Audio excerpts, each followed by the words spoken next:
A'udzubillahi minasyaitonirrajim. Bismillahirrahmanirrahim. Assalamualaikum warahmatullahi wabarakatuh. Kembali lagi bersama Mang Sukir, yang tentunya akan menemani teman-teman semua dengan sebuah kisah-kisah horor dan mistis. Dan untuk cerita kali ini masih melanjutkan cerita yang sebelumnya, yang berjudul Janinku Selalu Menghilang Ketika Memasuki Usia Kehamilan 20 Minggu. Cerita ini ditulis oleh Yusyusni. Dan tak usah berlama-lama, mari kita ke ceritanya. Selamat mendengarkan. Aku menoleh ke belakang. Kulihat Bude tidak ada, cuma Bitati yang masih menangis sambil menggelar tikar di lantai. Kembali aku berbalik melihat ke nenek. Tubuhku mendadak kamang. Mata Nek Minah terbuka. Ia mengorok. Ya Allah, Bitati, lihat nenek ini kenapa? Aku berlari menarik tangan Bitati, membawanya ke hadapan nenek. Emak, tadi dia sudah dinyatakan meninggal, ucap Bitati heran. Ia langsung duduk di tepi ranjang sambil memanggil emaknya. Mak. Mata nenek terus melotot tanpa berkedip sedikit pun. Aku memeriksa denyut nadinya dan urat leher, memastikan bahwa dia benar hidup lagi atau tidak. Aneh, tak ada tanda-tanda kehidupan lagi. Tetapi kenapa dia begini? Biasanya kalau di kampungku, jika ada yang meninggal seperti ini, itu artinya bisa jadi dia memakai susuk. Bitati, apa nenek memiliki susuk atau pegangan? Entahlah, Bibi tidak tahu menau soal ilmunya selama ini. Dia lebih dekat dengan bude kalian. Dia yang tahu persis emak seperti apa. Lalu, bagaimana kejadiannya nenek meninggal begini? Sudah 3 hari dia cekcok dengan bude kalian. Saat itu dia tidak pernah keluar lagi dari rumah. Bibi khawatir, takut dia kenapa-napa. Akhirnya tadi pagi Bibi putuskan datang ke sini. Ternyata dia sudah dalam keadaan tak bernyawa. Kata dokter, dia sudah meninggal tadi malam, jelas Bitati. 3 hari itu aku selalu di rumah saja, tak keluar sama sekali. Apa mungkin dia penyebab janinku hilang? Aku jadi ragu dengan tuduhanku padanya. Bitati melirikku mulai dari atas kepala hingga bawah kaki, lalu berhenti dan fokus ke perutku saja. Ada apa, Bi? Tanyaku heran. Tidak ada, jawabnya singkat dan beralih pandangan. Bi, aku telepon Bang Rizwan dulu ya, mau memberinya kabar, ucapku, berlalu meninggalkan Bitati. Farah, ini nenek gimana cara nanganinnya? Tanya Bitati. Harus panggil Ustadz. Biasanya di kampung kami untuk melepas susuk begitu. Atau ada yang mengerti tentang susuknya, mereka akan bisa bantu. Kalau begitu, tunggu budemu saja.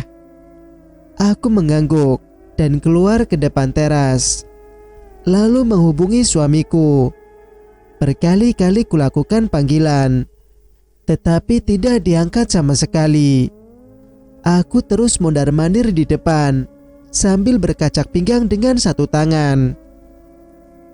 Tiba-tiba langkahku terhenti setelah melihat Bude berbicara dengan seseorang di depan gang sana.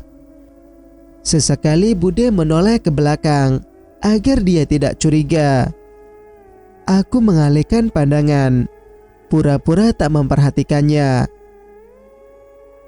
Walau samar, Aku yakin orang itu sama dengan orang yang mengawasiku beberapa hari sebelumnya. Apa hubungan dia dan Bude?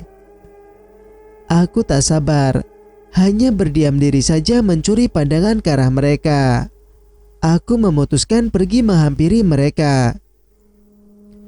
Sadar aku datang, orang memakai helm menutupi wajah itu segera tancap gas meninggalkan Bude.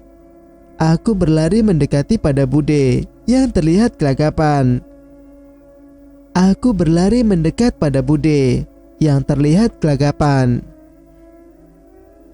Siapa dia, Bude?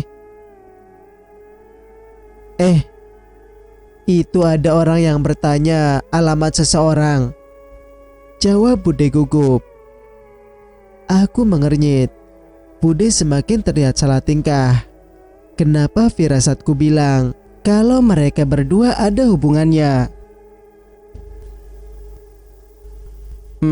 Farah, Bude mau melaporkan ke Pak RT dulu kalau nenek sudah meninggal. Ia hendak memutar badan, namun aku langsung menarik lengannya. Bude harus ikut aku. Kemana? Dia mengerutkan dahi. Ke rumah nenek. Itu nenek matanya melotot.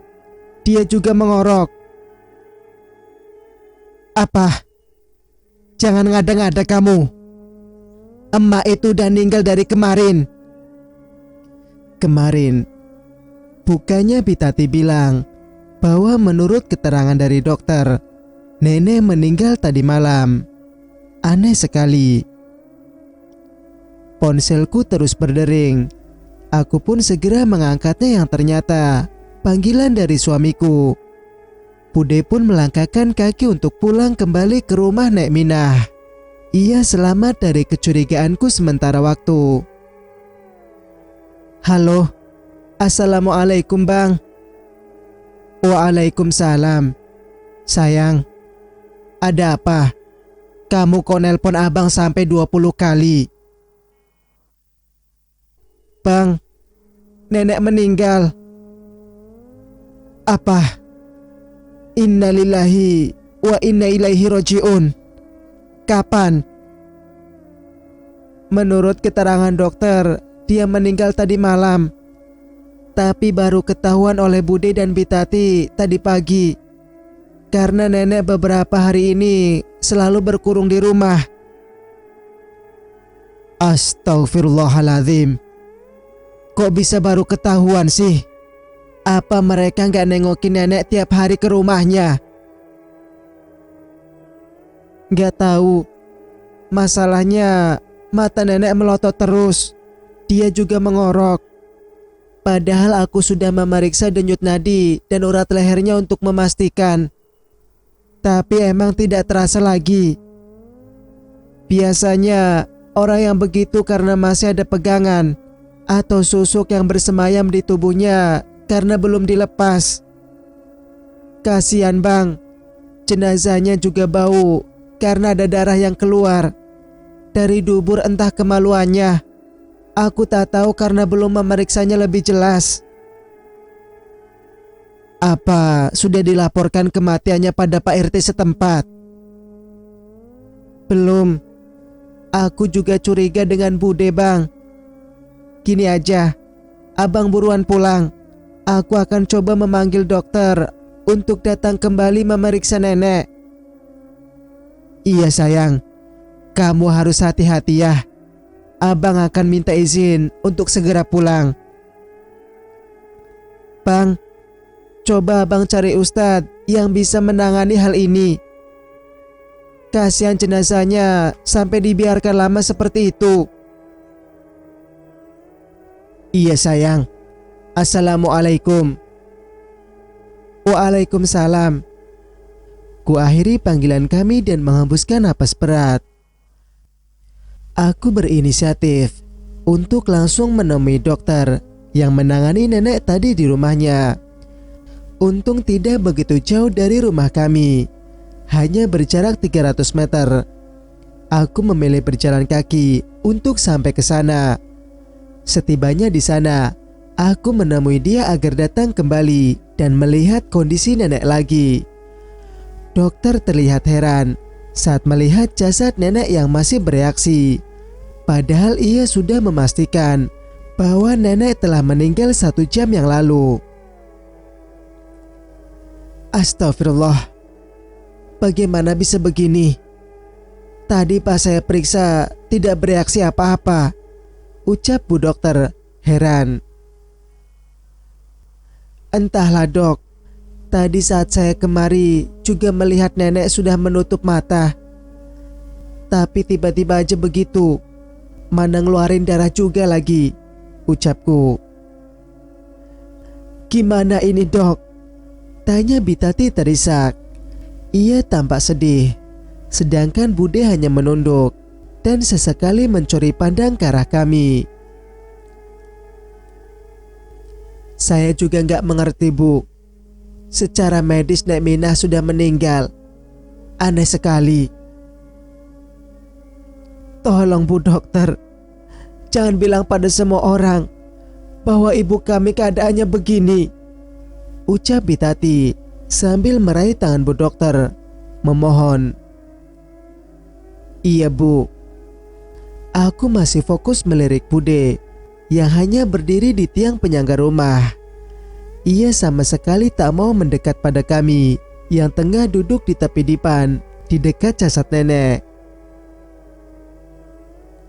Tolong ambilkan kain jarik yang baru, biar saya ganti sarungnya ini. Saya juga penasaran kenapa ada keluar darah dari bagian bawahnya, ucap Bu Dokter. Bitati melempar pandangan kepada Bude. Sorot matanya begitu tajam, seolah mengisyaratkan kemarahan pada adiknya itu. Ia pun bangkit menuju lemari pakaian yang ada di pojokan. Bitati mengambil beberapa kain dan membawanya pada Bu Dokter. Ketika jenazah sedikit diangkat supaya bisa mengganti sarungnya, terlihat darah yang terus keluar berbau busuk dari kemaluan Nek Minah. Perutku mendadak mual, ingin muntah karena tak tahan. Bu Dokter yang sudah memakai masker dan sarung tangan bersiap membersihkan darah yang sudah hampir mengering di spray lusuh itu. Aku ngeri melihat mata nenek yang terus melotot tanpa berkedip. Suara ngoroknya seperti ayam yang baru saja habis dipotong. Mai, sini bantu kami, bentak Bitati pada Bude. Iya, jawabnya melangkah mendekati kami dan ikut membantu Bu Dokter yang mengelap darah yang menempel di punggung nenek. Spray dan kain sarung berhasil lepas, dan sementara jenazah Nek Minah dilapisi kain di belakang punggungnya. Bagian kemaluan itu ditutupi dengan kapas bersih untuk sementara waktu. Lalu dia diselimuti jarik panjang sampai bagian dada. Mai, kamu kan tahu bagaimana emak sehari-harinya. Kamu pasti tahu juga kenapa emak bisa begini kan? Ayo, bantu dia terlepas dari penderitaannya, ucap Bitati. Aku nggak tahu apa-apa, saut Bude. Kamu gimana sih? Kamu yang dekat dengan emak selama ini.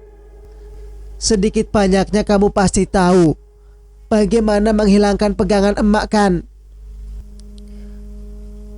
Nanti kalau ustadznya datang, kita bisa tahu Bi, ucapku. Maksud kamu apa? Bude balik bertanya. Apa kamu sudah memanggil seorang ustadz untuk datang kemari? Tanya Bitati juga.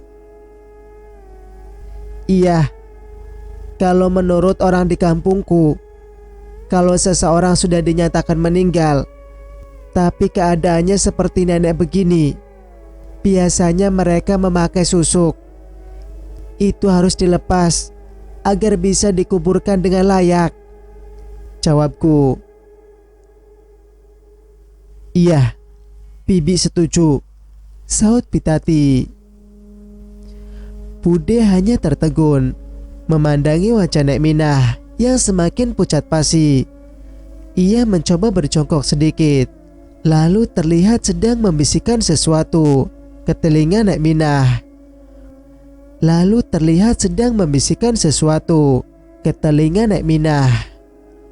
Tiba-tiba tubuh Nek Minah mengejang hebat. Aku kaget, mataku terbelalak sambil membekap mulut dengan kedua tangan. Bude perlahan berlari menjauh ke ruang belakang. Terdengar suara ia sedang muntah-muntah hebat di sana. Perlahan tubuh Nek Minah melemah, matanya melotot, dan tak terdengar lagi suaranya. Bu dokter menutup mata nenek. Kami semua bernapas lega, tapi aku penasaran apa yang dibisikkan Bude tadi ke telinga nenek. Jangan-jangan Nek Minah pernah mengajarkan dia cara melepas susuk. Kita sudah bisa melapor ke Pak RT bahwa Nek Minah sudah meninggal dunia. Biar nanti diumumkan di masjid, ucap Bu dokter. Iya Bu, biar saya saja yang ke rumah Pak RT memberitahu. Aku bergegas menuju rumah Pak RT. Beberapa warga yang kulewati di jalan menegurku karena aku berjalan tergesa-gesa. Mereka sangat kaget saat ku beritahu bahwa Nek Minah sudah meninggal dunia. Warga mulai berdatangan melayat ke rumah Nek Minah. Tenda juga sudah berdirikan, dibantu sukarela oleh pemuda setempat. Rumah Nek Minah dipadati orang-orang. Lantunan surat Yasin bergema di seluruh sudut rumah itu.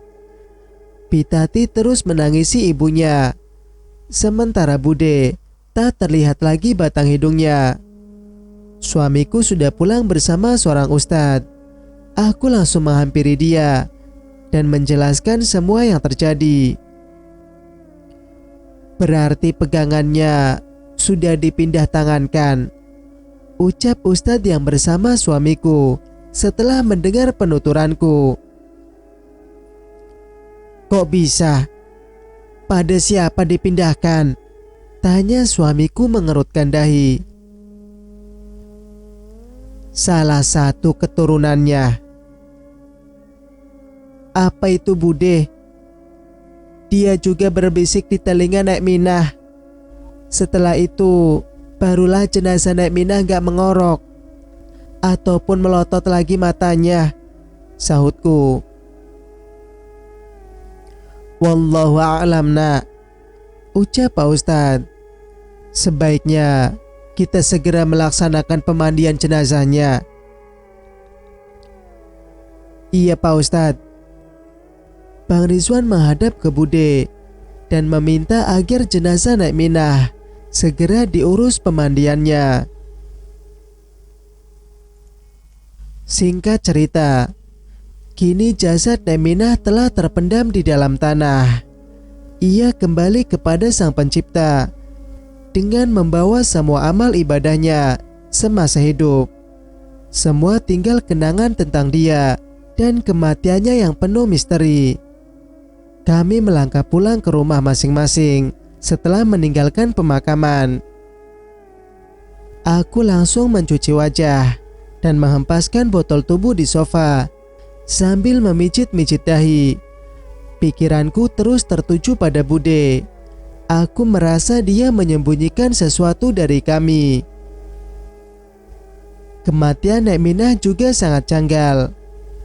Kata Bitati, Bude dan Nek Minah sempat cekcok 3 hari sebelumnya. Itu kan hari di mana janinku menghilang. Apa ini ada keterkaitannya dengan mereka? Ya Allah, aku benar-benar pusing memikirkannya. Yang, kamu mikirin apa sih? Bang Rizwan datang membawa 2 gelas teh hangat.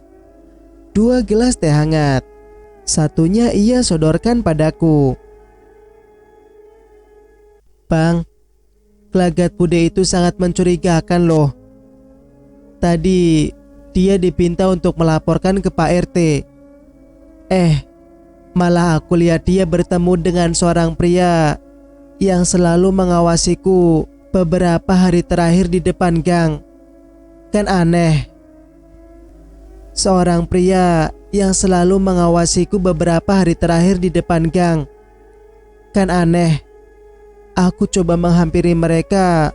Orang itu langsung tancap gas. Bude juga salah tingkah.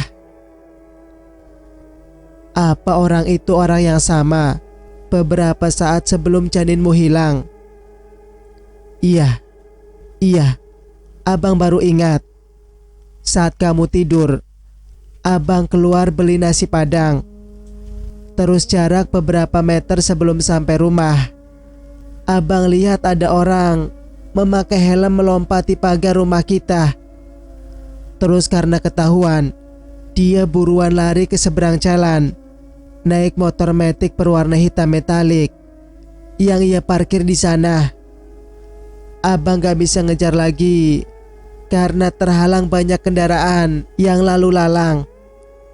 Wajahnya gak kelihatan karena ketutupan helm.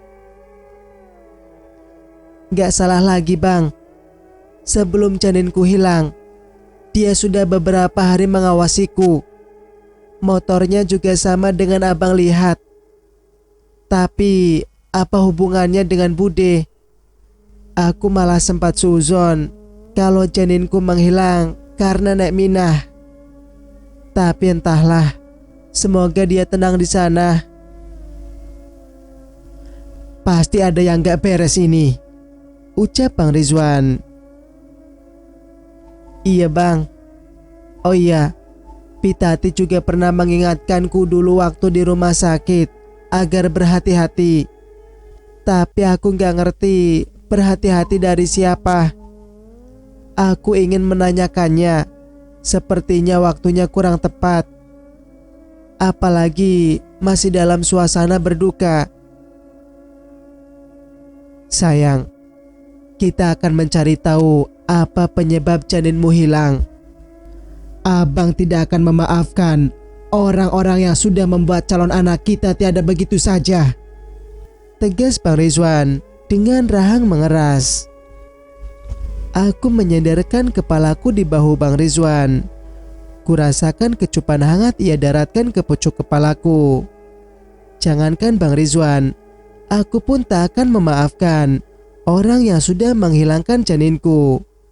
Tak peduli jika itu salah satu dari anggota keluarga Bang Rizwan. Singkat cerita, malam ini akan diadakan tahlilan di rumah Nek Minah. Selepas sholat Isya, aku dan Bang Rizwan telah bersiap untuk datang ke sana. Kukenakan gamis berbahan jersey dengan kerudung yang senada.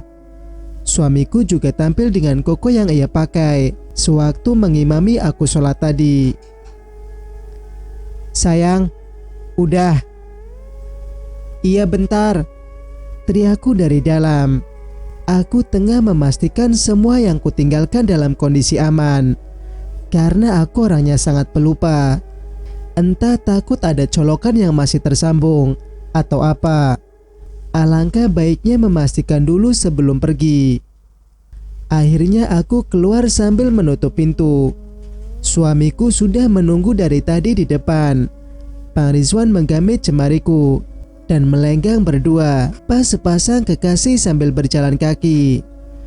Kebetulan di belakang kami ada beberapa orang juga yang hendak ke rumah Nek Minah. Jadi kami jalan berbarengan. Aku sudah bilang, abang di rumah saja jangan ikut. Apa-apa ikut mulu kayak anak kecil di rumah Ki. Sedang asik mengobrol sambil berjalan menuju rumah Naimah, terdengar suara keributan dari belakang. Aku menoleh dan melihat Vina tampak kesal karena diikuti suaminya. Ia terus mengoceh bahkan berkata kasar mendorong tubuh Bang Rendra. Memangnya kenapa? Lihat tuh, Rizwan dan Farah saja gandengan mesra, ucap suaminya. Kami yang terganggu karena suara gaduh mereka akhirnya menghentikan langkah menoleh bersama ke belakang. Vina dan suaminya seketika langsung menghentikan langkah mereka. Cerita pun bersambung. Bagaimana menurut pendapat kalian? Jika kalian suka dengan ceritanya, jangan lupa untuk like, komen, dan subscribe channel ini agar bisa mendengarkan cerita-cerita berikutnya. Wassalamualaikum warahmatullahi wabarakatuh.